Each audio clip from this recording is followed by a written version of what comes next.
For today's video, gagala na naman tayo. Ito yung gala na wala sa plano. Invite lang ako dito. Mas maganda talaga pag biglaan kasi natutuloy. Hindi katulad ng iba po lang drawing tapos gumagawa pa ng GC. Umabot pa ng 1 month, 2 months, 3 months hanggang hindi matuloy. Hanggang tapos na ang summer. Sinong relate dyan? Itaas ang paa. Tapusin na natin yung drawing. Go na.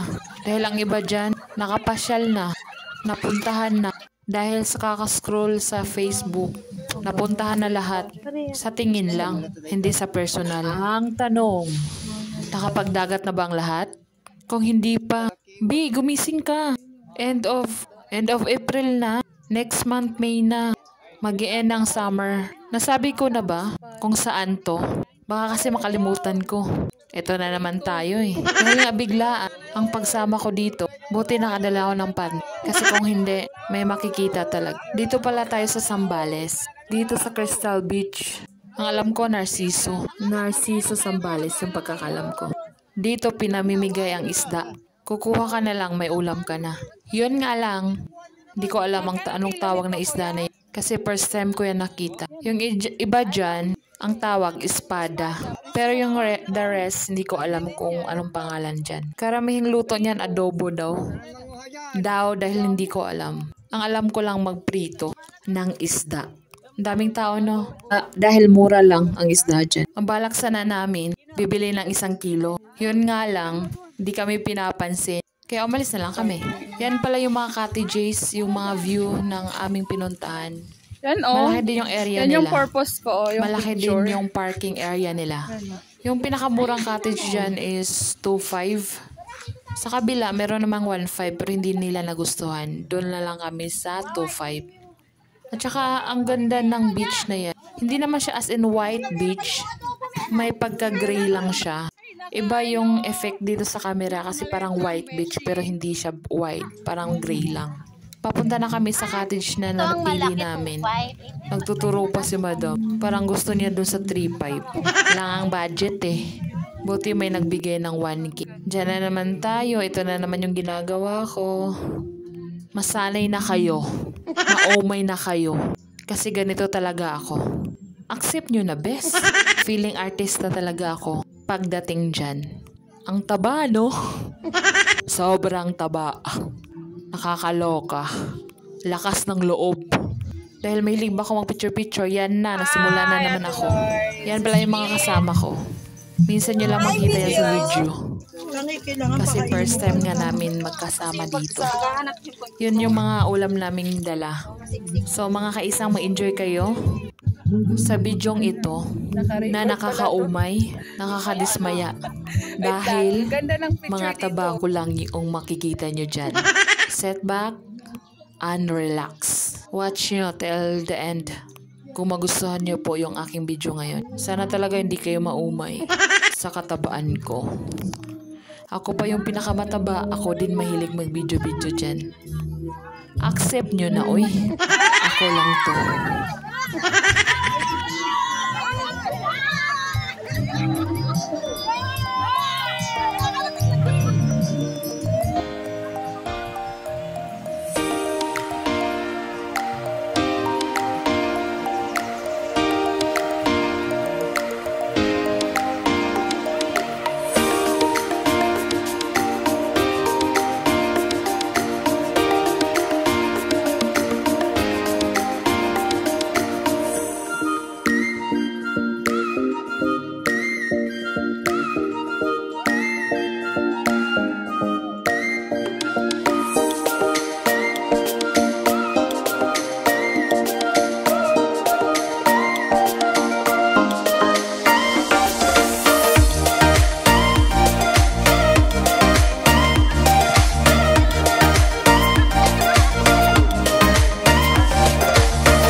Pagkatapos namin magdagat, naisipan namin magbundok.